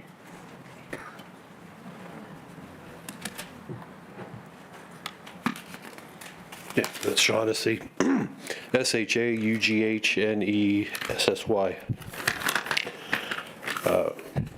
I'm here tonight to speak to you in support of the LGBTQ plus community in your facility. As the name implies, this community is comprised of as many different individuals as our general culture who define themselves in a variety of ways. Our larger culture largely succumbs to the tendency to lump them all together into one group, but nothing could be further from the truth. Our brothers and sisters, however they define their sexual orientation or gender identity, deserve the same considerations and rights as any other citizen of this country, even though they have found themselves caught up in our criminal justice system. I have a personal connection to this varied community of people in that my brother is a gay man and is happily married to another man for 20 plus years. He is fortunately not involved in this particular institution, but if he were, I would want him to be treated with dignity. I know trans men and women at my church. I know they fear for their freedom and their very lives in this toxic climate. They would be here tonight speaking to you about their fair and protective policies at the jail if they felt safe enough to do so.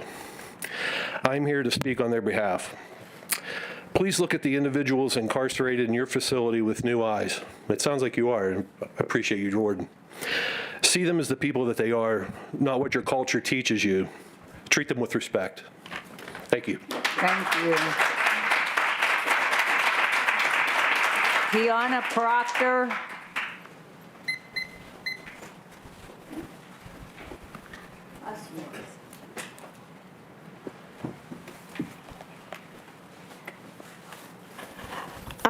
I just want to say while we're on the record that my loved one, which is my son, he's been targeted and harassed ever since I started coming down here back in November. He's on the RHU unit on AC. He's been on AC since June. During that time, I haven't spoke to him in 4 months, so up until I start coming here.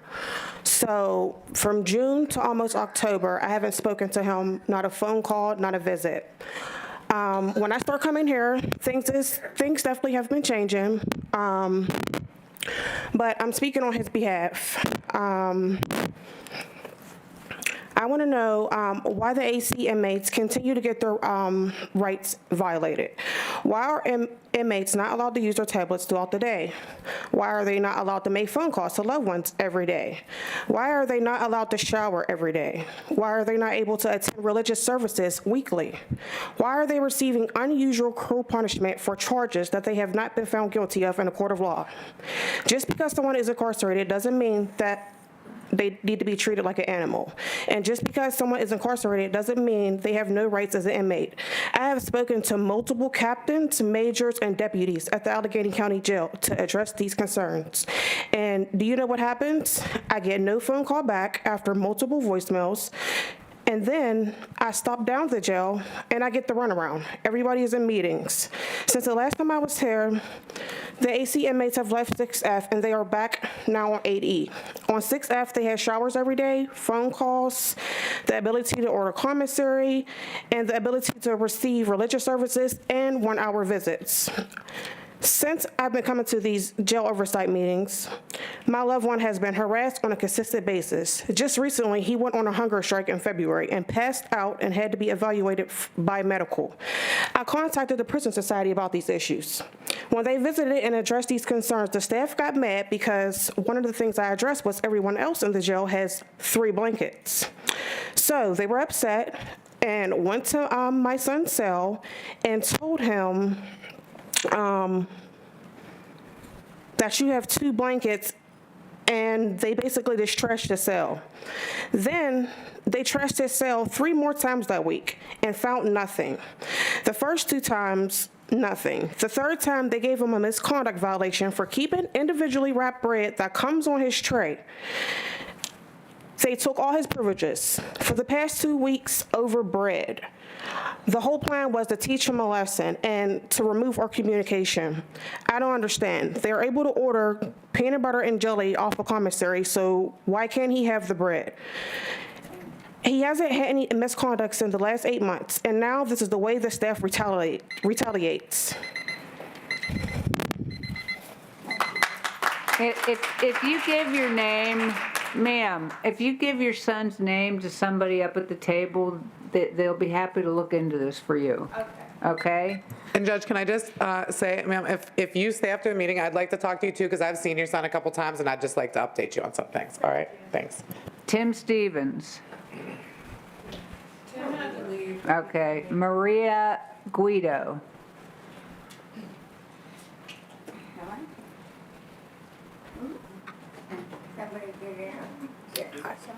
Maria Guido, Transformative Bonds, licensed clinical social worker. So I want to keep this actually because I have a lot of good things to say, but I just need to mention one of the speakers, I know that it keeps coming up to bring the restraint chair back, but I need to remind you that if we're going to talk about a democracy, I'm pretty sure in 2021 we got a ballot initiative passed that banned the restraint chair. And that was after an 18-year-old girl was tied in a restraint chair for 6 hours. So talking about a democracy, just wanted to mention that. Anyways, I want to return it back because this is actually a really good meeting. Thank you so much for finally talking about the kids at the jail, finally looking at them as kids. I actually broke down hearing that because I don't hear that from a lot of people. And actually hearing that took away like half of the things that I wanted to say today. But I did want to bring up maybe like a suggestion. I know it was brought up before, maybe having 2 pods for the juveniles because, you know, one, it's much easier to deal with 10 kids than 20. And then also you guys would be able to like separate kids if there's like neighborhood beefs, behavioral stuff, things like that. So that would just be a suggestion.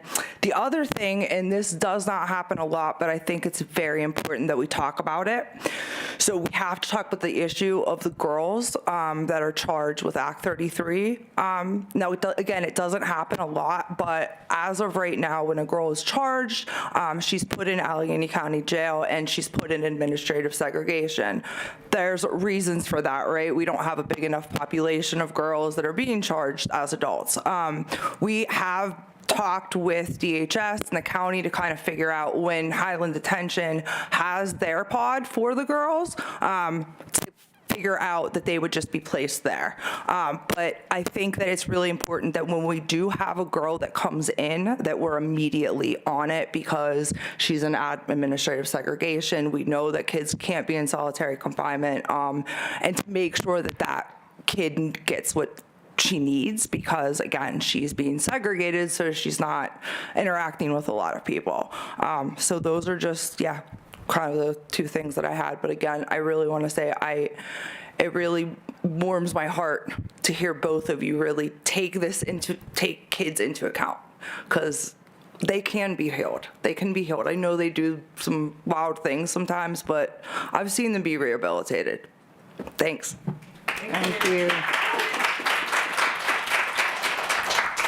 Diana Hall.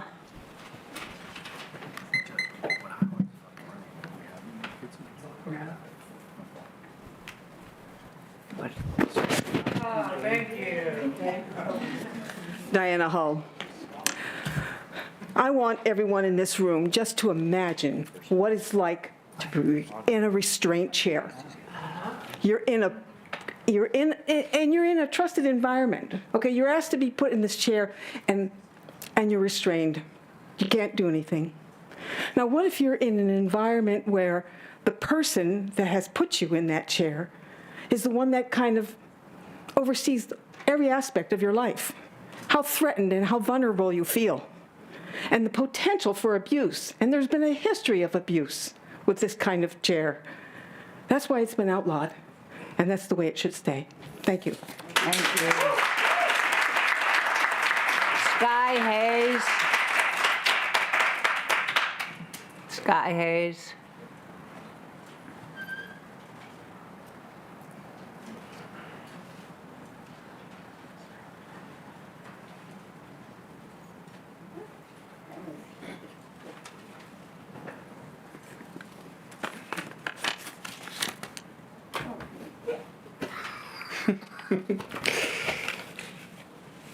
I'm joining you all here today to speak on the conditions of incarcerated trans people. I wanted to focus on the necessity of providing HRT and other forms of gender-affirming treatments to trans people housed in local jails. From the outside, HRT, aka hormone replacement therapy, may not seem so important to the average person, but to members of the transgender community is one of the most important forms of treatment to ease the physical and mental discomfort with our bodies. Without getting too technical, HRT allows a person to gain what are called secondary sexual characteristics of their preferred gender. A few examples are thinner body hair and softer skin for trans women, additional hair growth, and deepening of the voice for trans men. These changes allow them to better embody the gender that they see themselves as. It eases the stress that comes from the disconnection between how we see ourselves and what our bodies look like. And it can be the first step in understanding ourselves and becoming who we truly always were. Currently, the vast majority of incarcerated trans people are not housed in a facility that matches their preferred gender. Access to gender-affirming medications and procedures is also exceedingly rare for those incarcerated. Since there is no unified standard of care in the U.S., many medical facilities and jails and prisons either do not know how to treat trans individuals or flat out refuse to. Many trans individuals have to sue in order to get the medical care that is essential to them, which can take years of legal proceedings. Already, about 63% of people incarcerated in the U.S. do not receive medications for their mental health issues, and that percentage is far greater for trans prisoners. According to the ruling in Estelle versus Gamble, 1976, all prisoners are to be guaranteed necessary medical treatments. Failure to provide said treatments constitutes a cruel and unusual form of punishment. Despite many court cases being ruled in favor of providing gender-affirming care to trans prisoners, there's never been any state or nationwide effort to reform their standards of care. Failure to receive said care increases the rate of anxiety and depression that is in addition to the stress of being held in one of these facilities. In addition, the rate of suicide increases substantially without access to gender-affirming care. We even make jokes about how essential this care is for us within the community. A few times I've heard estrogen and testosterone nicknamed lifesavers as a bit of a self-aware, morbid joke. I ask that we meet the needs of trans people and ensure that a standard of care for those individuals being processed through our judicial system. Like any other incarcerated person, they are human beings and they deserve basic medically necessary treatment. Thank you. Thank you. Sky Hayes. Oh, sorry, Alexander Gray.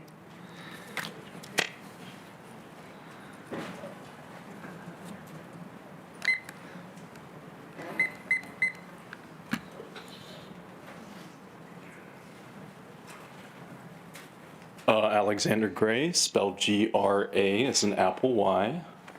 Good evening, members of the Jail Oversight Board. My name is Alexander Gray. I'm here as a commissioner on the City of Pittsburgh's LGBTQIA Commission, a mental health advocate, and a Quaker. Quakers have long championed criminal justice reform. Our faith teaches us that every person possesses inherent worth and potential for change. This belief compels me to confront the injustices transgendered people frequently endure within correctional facilities. The Eighth Amendment explicitly prohibits cruel and unusual punishment. In the landmark 1994 Supreme Court case, Farmer v. Brennan, the court ruled that prison officials' deliberate indifference to a prisoner's safety violates this amendment. In this case, Dee Farmer, a transgender woman, was assaulted in a men's prison because officials failed to protect her. We've witnessed similar failings here in Allegheny County. In the case of Jules Williams, a transgender woman repeatedly assaulted while incarcerated, the county paid $300,000 in damages after neglecting her safety. While the settlement acknowledges harm, it cannot undo the profound trauma she endured. This grave injustice was also costly to taxpayers. A 2020 study found that out of nearly 5,000 transgender people in state prisons, only 15 were housed according to their gender identity. The evidence clearly shows that housing transgender prisoners consistent with their gender identity substantially reduces the risk of violence and abuse. The World Professional Association for Transgender Health, along with leading medical organizations such as the AMA, have clearly stated that gender-affirming care is medically necessary. Denying access to this care constitutes deliberate indifference under the Eighth Amendment, creating needless suffering.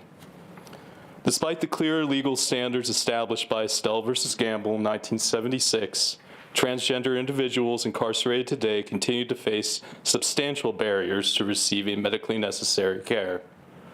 Staff bias, inadequate training, inappropriate housing practices, and outright denial of medical treatment is all too common. So let us commit ourselves to establishing policies that reflect recognized professional standards of care. We must ensure custodial and medical staff receive comprehensive training in gender-affirming practices, and that housing assignments are made safely and respectfully. In closing, I urge this board to prioritize the civil rights of transgender individuals in our jail system. As a Quaker and as a native son of Pittsburgh, I deeply believe that the moral integrity of a society is reflected in how we treat our most vulnerable. Let us strive to meet this essential measure of justice. Thank you. Thank you.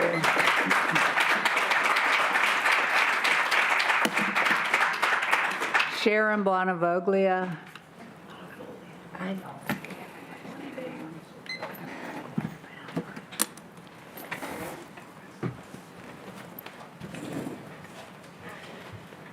I'd like to start by saying that I too stand in solidarity with everyone here who has so eloquently spoken about the LGBTQ community and especially the trans people. Thank you very much. And I do, and as a member of PIN and a citizen, stand absolutely in rallying support with you.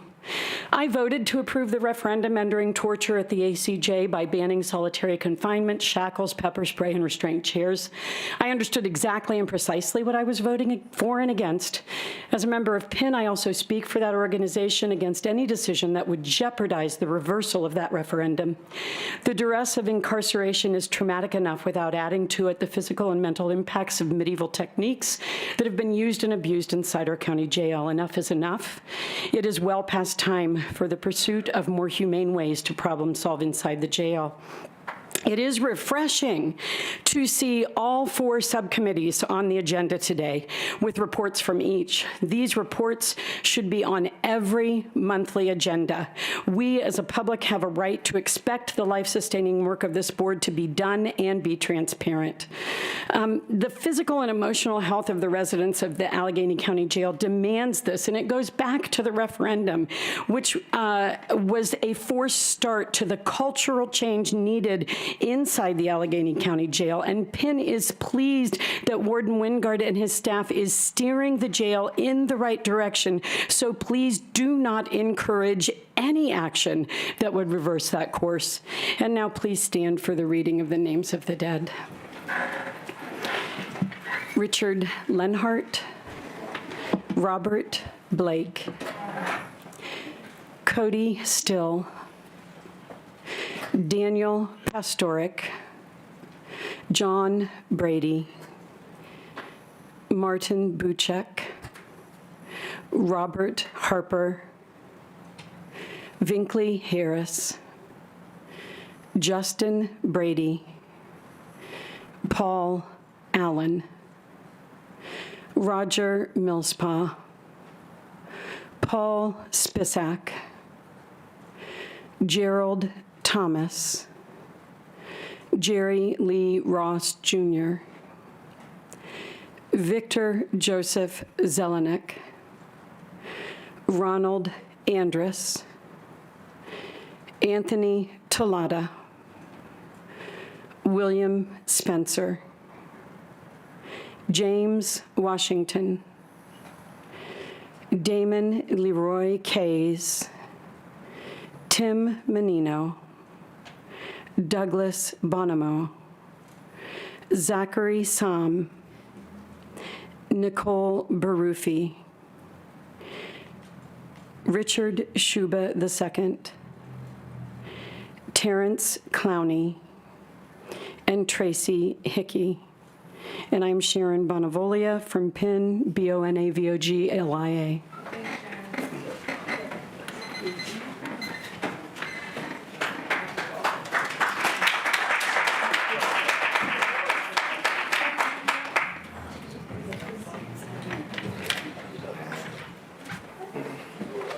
Next sheet. Adrian Young.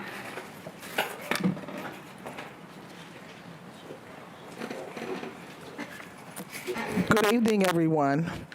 My name is Adrian Young, and I'm the director of the Tree of Hope.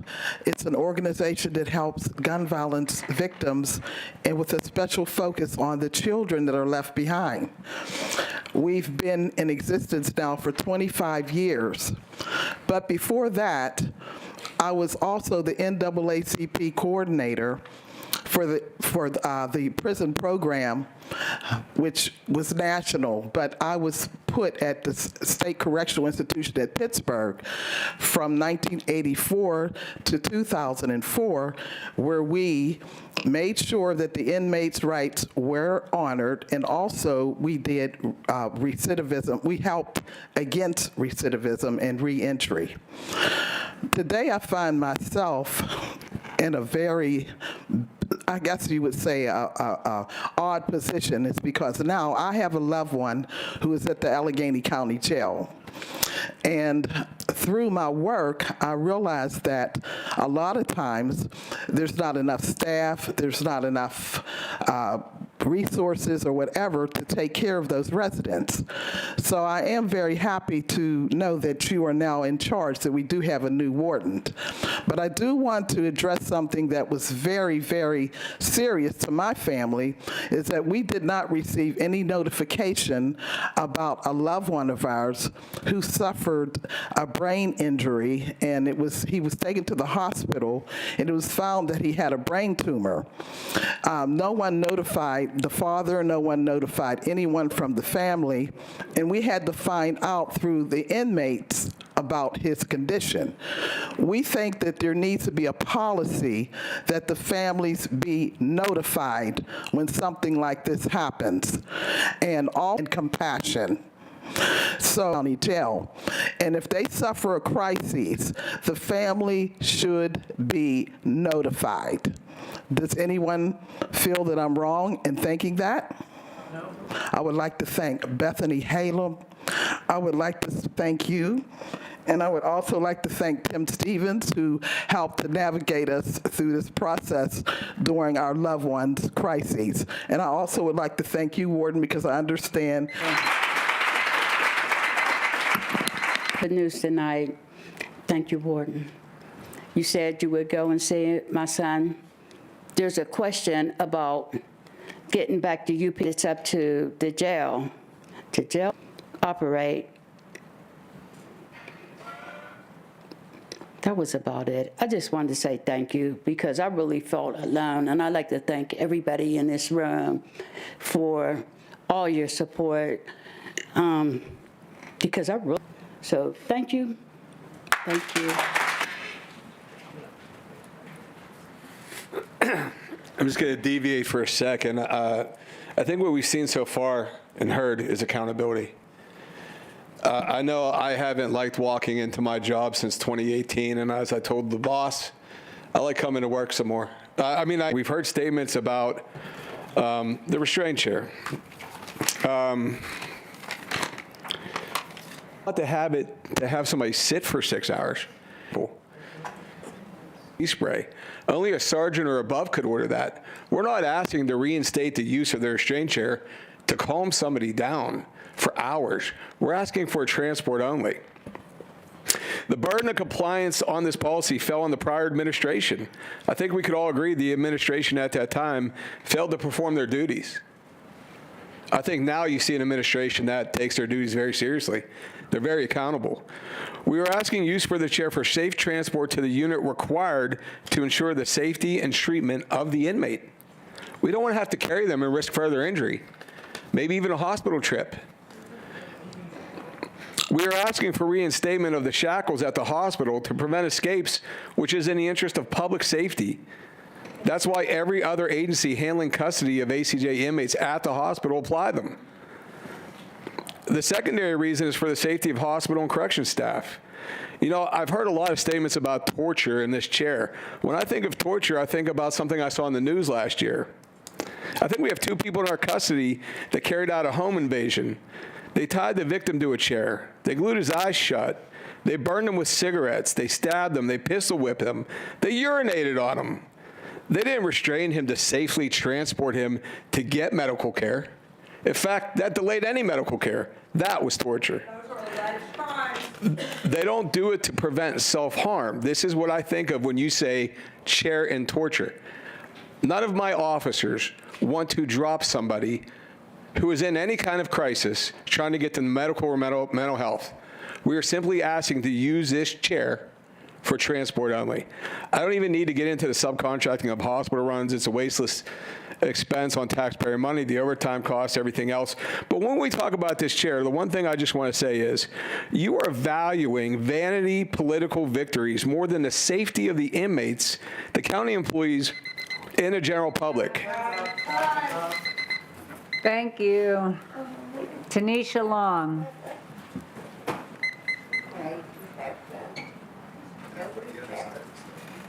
Oh, no, you can get his. It's fine. All right. Before I start, first, Tim Stevens from BPAP, who was not able to come, wanted to let me told me to let you guys know that he's in agreement with everything with the restraint chair. He just had to leave because things went out of time. He's very much against the restraint chair. He's very much against it, as are most humane people. First, I would like to remind the board that we are wasting time talking about the restraint chair at this jail oversight board meeting because the board does not have the power to change this law. It is a law. The board also does not have the power to bring back leg shackles. That was in the referendum. So even if a subcommittee were to make that decision, it is not under the purview of the jail oversight board. You would be violating the law, and I know more than a few people who would instantly file a lawsuit. So I'm unclear why we're wasting time on this. When we talk about things that need to change in the jail, we need culture shifts. I'm hearing a man, a corrections officer, a president of the CEO's union, make specific and targeted examples about people who are in that corrections facility who are alleged to have committed crimes. This is the same man who anytime jail oversight board members walk on that pod, everyone in the pod says, we would rather be in the hole than be on this man's pod. This is a man who is literally targeting community members like myself on his Facebook, contacting members of the media, who is harassing people like Manny and Bethany, who yesterday cornered them at the jail and asked about Manny's affiliations and what he does in his free time. This is not the behavior that changes the culture at a jail, and it's not acceptable. And every other officer is going to follow the lead of their union president. He should be focused on things like getting real raises in the contract. Those are the things he should be focused on, and why his officers don't like him, because he treats them that way. And the move to do things like punitive lockdowns, those ideas come from threats that Englert makes to people on his pod. And I know that things are getting better at the jail, and I know you're doing a good job, and I know you're on the pods. But when you are not there, and you cannot be there all the time, they are doing things like punitive lockdowns, and they are doing things like threatening them with the hole, and they are doing things like threatening them with the return of the chair. So I know you're one man, and you cannot be everywhere. But if we could at least start with weeding out this bad culture and bad attitudes that made him feel empowered enough to use a specific example about two incarcerated people who are in your jail and who are not even convicted of those crimes as a talking point and a got you point, because he thought he was going to hurt me there, then maybe we can get somewhere. Thank you. Jamie Tachi.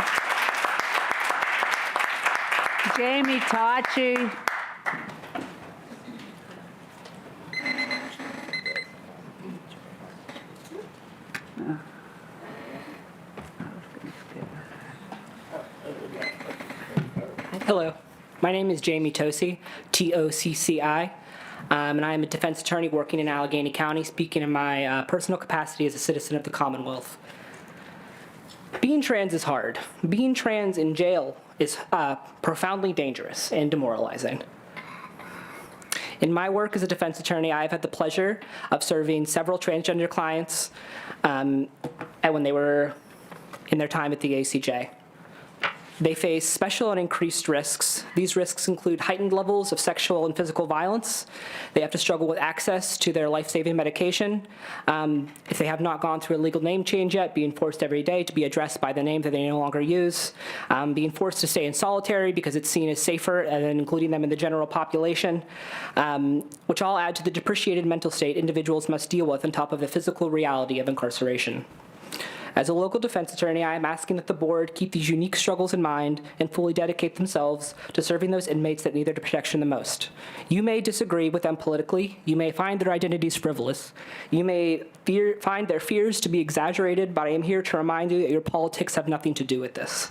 You are each obligated to serve these inmates to the best of your ability, no matter who they are, and no matter who you are, and no matter what they have been accused to have done. That's all. Thank you. Thank you. Mrs. Damick, would you like to finish your public comment? Oh, by this time I've forgotten it. Okay.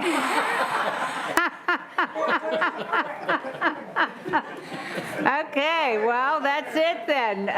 Do I have a motion to adjourn? So moved. All in second? Kevin, no. All in favor? Second. Okay.